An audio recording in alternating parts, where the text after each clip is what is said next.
This is for Rachel, you big fat white nasty smelling fat. Y'all, I can't stop singing that song. I'm sorry. I'm watching, what is it, Glow Up on Netflix, and so Nikki Tutorials, I'm on episode 3 and Nikki Tutorials is on there. She's like, you gotta get them in the first 10 seconds. So I'm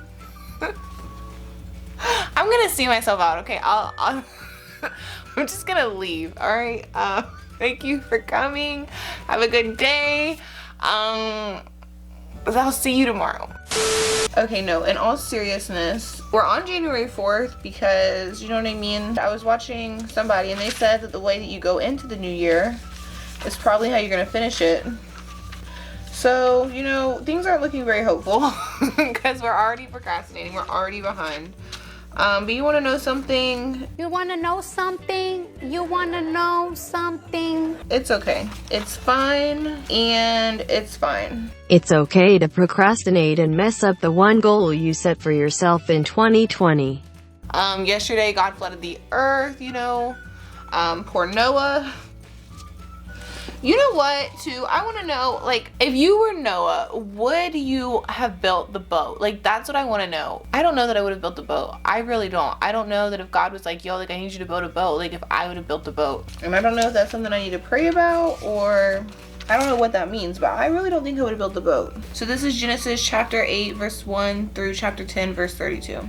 But God remembered Noah and all the wild animals and livestock with him in the boat. He sent a wind to blow across the earth, and the floodwaters began to recede.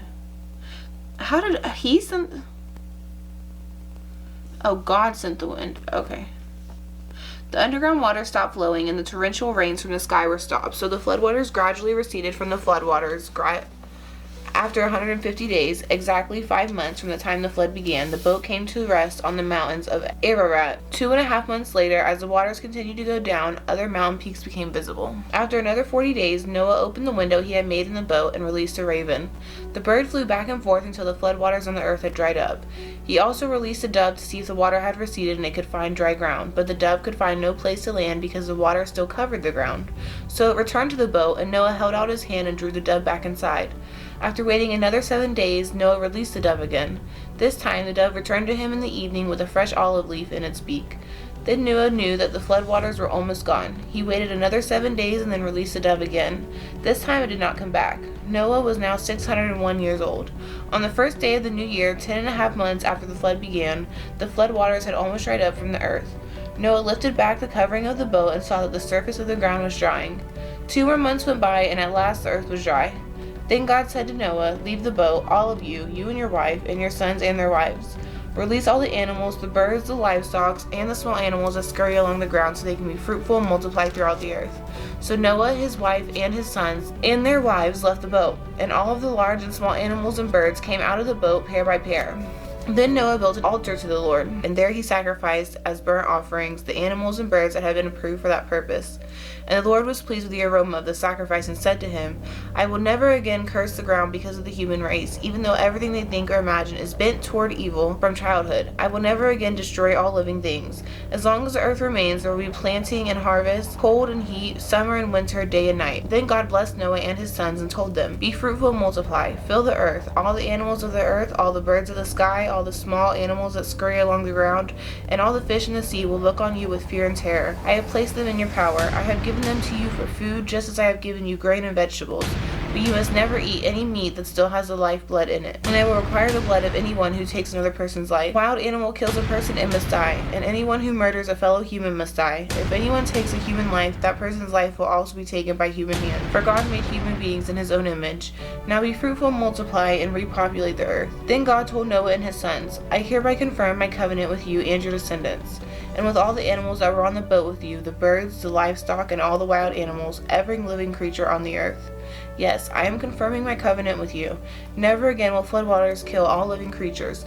Never again will a flood Never again will a...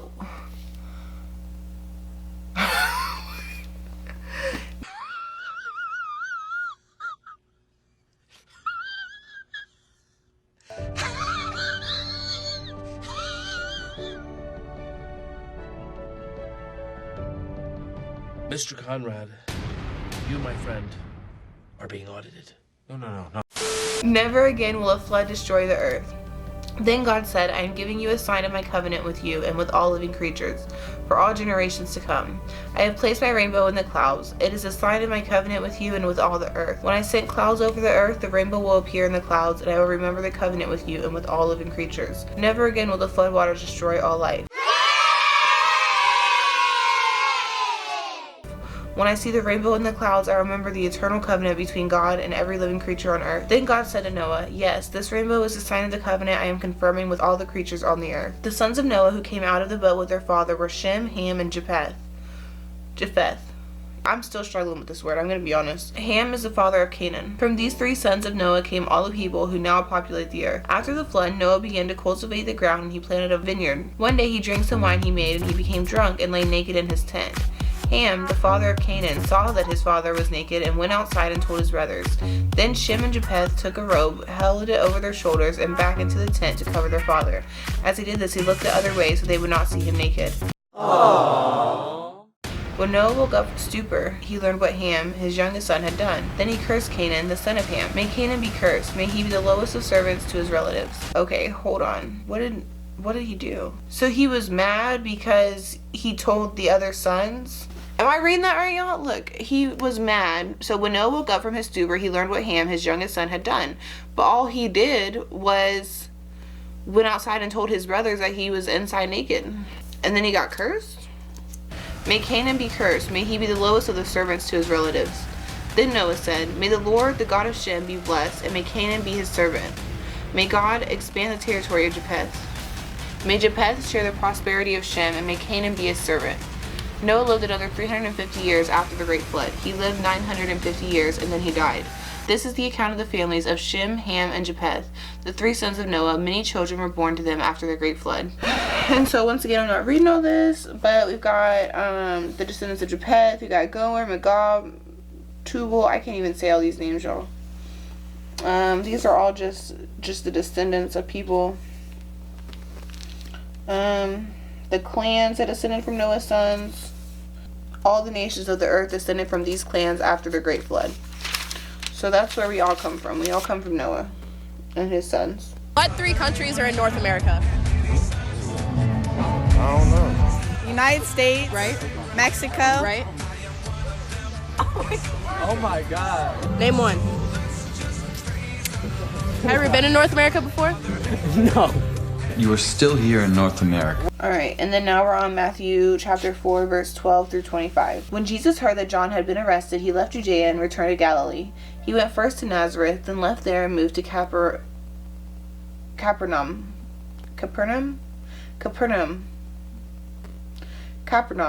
He went to Capernaum, beside the Sea of Galilee, in the region of Zebulun and Naphtali. This fulfilled what God said through the prophet Isaiah. In the land of Zebulun, Naphtali, beside the sea, beyond the Jordan River, and Galilee, where so many Gentiles live, the people who sat in darkness have seen a great light, and for those who lived in the land where death cast its shadow, a light has shined. From then on, Jesus began to preach, Repent of your sins and turn to God, for the kingdom of heaven is near. One day, as Jesus was walking along the shore of the Sea of Galilee, he saw 2 brothers, Simon, also called Peter, and Andrew, throwing a net into the water, for they fished for a living. Jesus called out to them, Come, follow me, and I will show you how to fish for people. And they left their nets at once and followed him. A little farther up the shore, he saw 2 other brothers, James and John, sitting in a boat with their father Zebedee, repairing their nets, and he called them to come too. They immediately followed him, leaving the boat and their father behind. Jesus traveled through the region of Galilee, teaching in the synagogues and announcing the good news about the kingdom, and he healed every kind of disease and illness. News about him spread as far as Syria, and people soon began bringing to him all who were sick, and whatever their sickness of disease, or if they were demon-possessed or epileptic or paralyzed, he healed them all.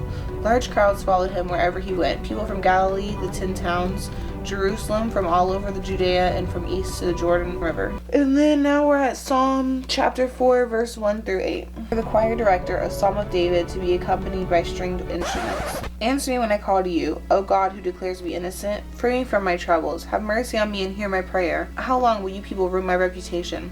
How long will you make groundless accusations? How long will you continue your lies? You can be sure of this. The Lord set apart the godly for himself. The Lord will answer when I call to him. Don't sin by letting anger control you. Think about it overnight and remain silent. Offer sacrifices in the right spirit and trust the Lord. Many people say, who will show us better times? Let your face smile on us, Lord. You have given me greater joy than those who have abundant harvests of grain and new wine. In peace I lay down and sleep, for you alone, O Lord, will keep me safe. Yo, I felt that on a spiritual level.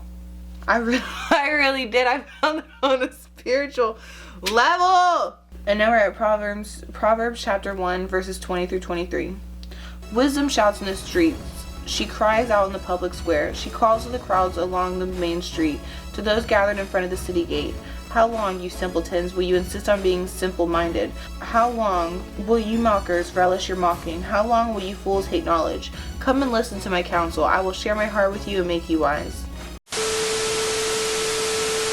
And now we are on January 5th. I told you all these 2 days are short. So this is Genesis chapter 11 verse 1 through chapter 13 verse 4. At one time, all the people of the world spoke the same language and used the same words.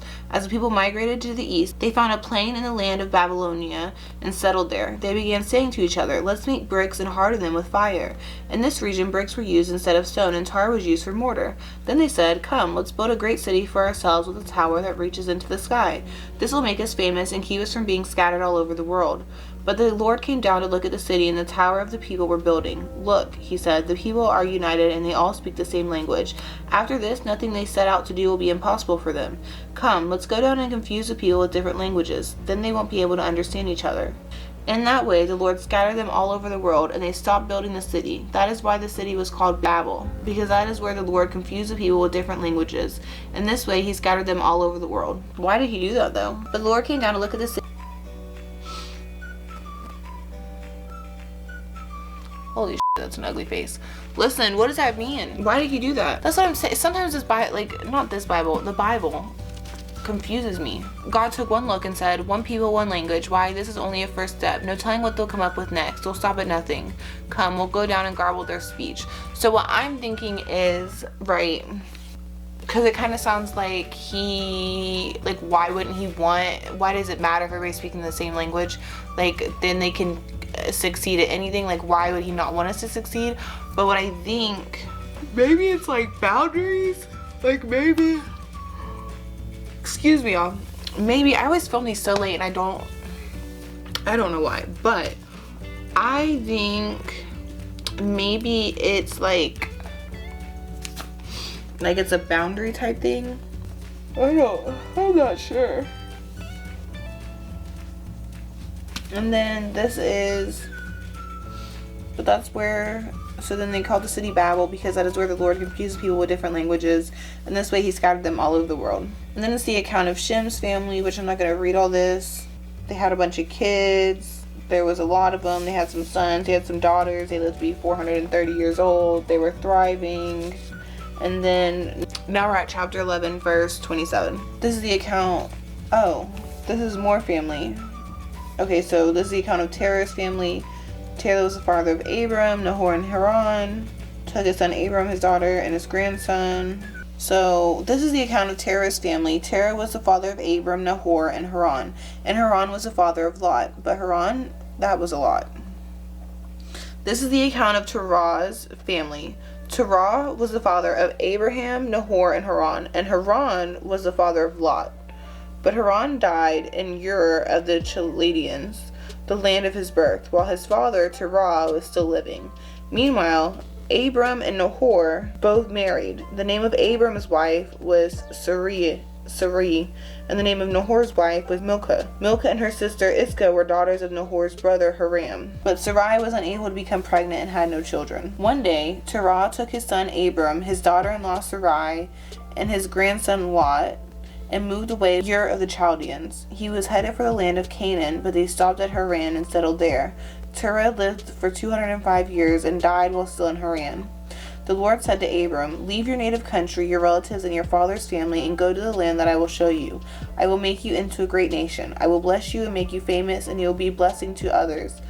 So maybe that wasn't the problem with them building the city. So then what was the problem? Maybe it just matters, like, if God tells you that you're going to be famous. Like, is that, like, a thing?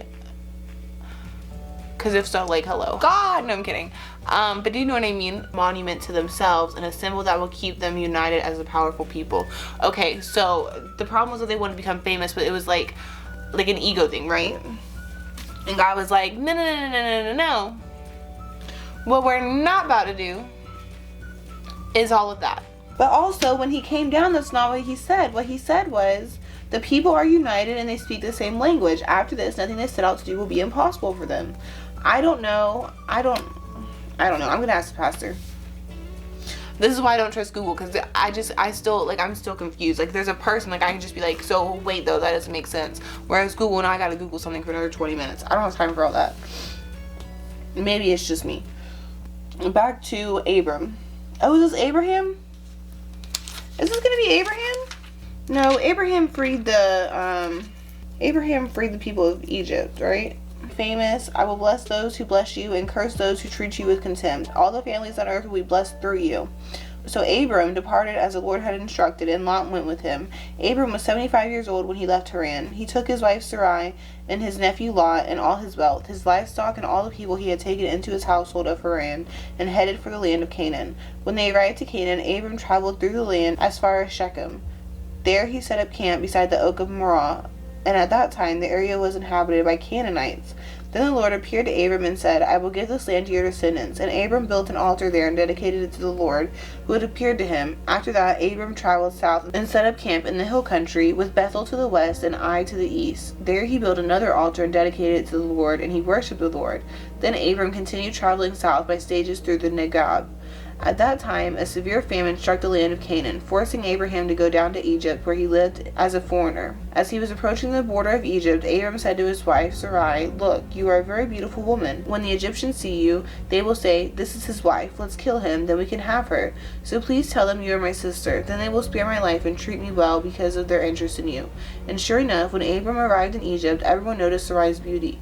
When the palace officials saw her, they sang her praises to Pharaoh, their king, and oh, it is. It's Abraham. And Sarai was taken. They sang their praises to Pharaoh their king, and Sarai was taken into his palace. Then Pharaoh gave Abram many gifts because of her: sheep, goats, cattle, male and female donkeys, male and female servants, and camels. She must have been really pretty.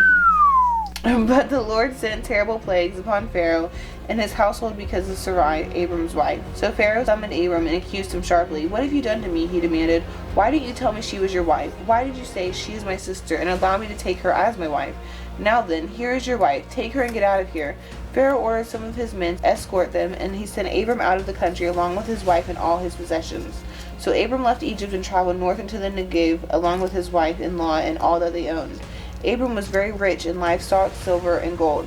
From the Negev, they continued traveling by stages toward Bethel, and they pitched their tents between Bethel and Ai, where they had camped before. This was the same place where Abram had built the altar, and there he worshipped the Lord again. Well, now I want to know if that's Abraham or not. I want to go to January 6th, but alright, Matthew chapter 5, verse 1 through 26. One day, as he saw the crowds gathering, Jesus went up in the mountainside and sat down. His disciples gathered around him, and he began to teach them.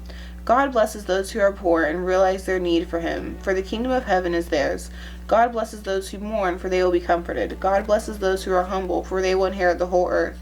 God blesses those who hunger and thirst for justice, for they will be satisfied. God blesses those who are merciful, for they will be shown mercy. God blesses those whose hearts are pure, for they will see God. God blesses those who work for peace, for they will be called the children of God. God blesses those who work for peace, for they will be called the children of God. God blesses those who are persecuted for doing right, for the kingdom of heaven is theirs. God blesses you when people mock you and persecute you and lie about you and say all sorts of evil things against you because you are followers. Be happy about it. Be very glad, for a great reward awaits you in heaven. And remember, the ancient prophets were prosecuted in the same way. You are the salt of the earth, but what good is salt if it has lost its flavor? Can you make it salty again? It will be thrown out and trampled underfoot as worthless. I know I keep talking, but things like this are what used to concern me, right? Because I was like, oh my gosh, what does that mean? I don't want to lose my salt. But hearing whenever that's why it's important to go to church or whatever, because I know that I've heard a pastor talk about I think what it's just saying is you've lost your passion, you know what I mean? That doesn't mean you're over, it's not you're not getting thrown out. God's not just done with you. That's not how it works. You are the light of the world, like a city on a hilltop that cannot be hidden. No one lights a lamp and then puts it under a basket. Instead, a lamp is placed on a stand where it gives light to everyone in the house. In the same way, let your good deeds shine out for all to see, so that everyone will praise your heavenly Father. Don't misunderstand why I've come. I did not come to abolish the law of Moses or the writings of the prophets. No, I came to accomplish their purpose. I tell you the truth. Until heaven and earth disappear, not even the smallest detail of God's law will disappear until its purpose is achieved. So if you ignore the least commandment and teach others to do the same, you will be called the least in the kingdom of heaven. But anyone who obeys God's laws and teaches them will be called great in the kingdom of heaven. But I warn you, unless your righteousness is better than the righteousness of the teachers of religious law and the Pharisees, you will never enter the kingdom of heaven. You have heard that our ancestors were told, you must not murder. If you commit murder, but you are subject to judgment. But I say, if you are even angry with someone, you are subject to judgment. If you call someone an idiot, you are in danger of being brought before the court. And if you curse someone, you are in danger of the fires of hell. So if you are presenting a sacrifice at the altar in the temple and you suddenly remember that someone has something against you, leave your sacrifice there at the altar. Go and be reconciled to that person. Then come and offer your sacrifice to God. When you are on your way to court with your adversary, settle your differences quickly. Otherwise, your accuser may hand you over to the judge, who will hand you over to an officer, and you will be thrown into prison. And if that happens, you surely won't be free again until you have paid for the last penny. And then we're at Psalm chapter 5, verse 1 through 12. It is a psalm of David to be accompanied by the flute. Insert flute music. O Lord, hear me as I pray. Pay attention to my groaning. Listen to my cry for help, my King and my God, for I pray to no one but you. Listen to my voice in the morning, Lord. Each morning I bring my request to you and wait expectantly. O God, you take no pleasure in wickedness. You cannot tolerate the sins of the wicked. Therefore, the proud may not stand in your presence, for you hate all who do evil. You will destroy those who tell lies. The Lord detests murderers and deceivers. Because of your unfailing love, I can enter your house. I will worship at your temple with deepest awe. Lead me in the right path, O Lord, for my enemies will conquer me. Make your way plain for me to follow. My enemies cannot speak a truthful word. Their deepest desire is to destroy others. Their talk is foul like the stench from an open grave. Their tongues are filled with flattery. O God, declare them evil. Let them be caught in their own traps. Drive them away because of their many sins, for they have rebelled against you. But let all who take refuge in you rejoice. Let them sing joyful praises forever. Spread your perfection over them. Spread your protection over them, that all who love your name may be filled with joy. For you bless the godly, O Lord. You surround them with your shield of love. And then we got problems. We got problems, dog. No, we got Proverbs chapter 1, verse 24 through 28. I, wisdom, called you so often, but you wouldn't come. I reached out to you, but you paid no attention. You ignored my advice and rejected the correction I offered. So I will laugh when you are in trouble. I will mock you when disaster overtakes you, when calamity overtakes you like a storm, when disaster engulfs you like a cyclone, and anguish and distress overwhelms you. When they cry for help, I will not answer. Though they anxiously search for me, they will not find me. And okay, so that's it. That's I know this went longer than I thought, but my camera's about to die. I love you. Jesus loves you. Make sure to like and subscribe. I see y'all watching my stuff. I don't know, why are you not leaving a like, ma'am? Sir, why are you not liking it? You can like it. You can subscribe. I have 1 subscriber. It's my other channel. Do you know what I mean? Like, help me out. Alright, bye. I love you. Jesus loves you. Bye.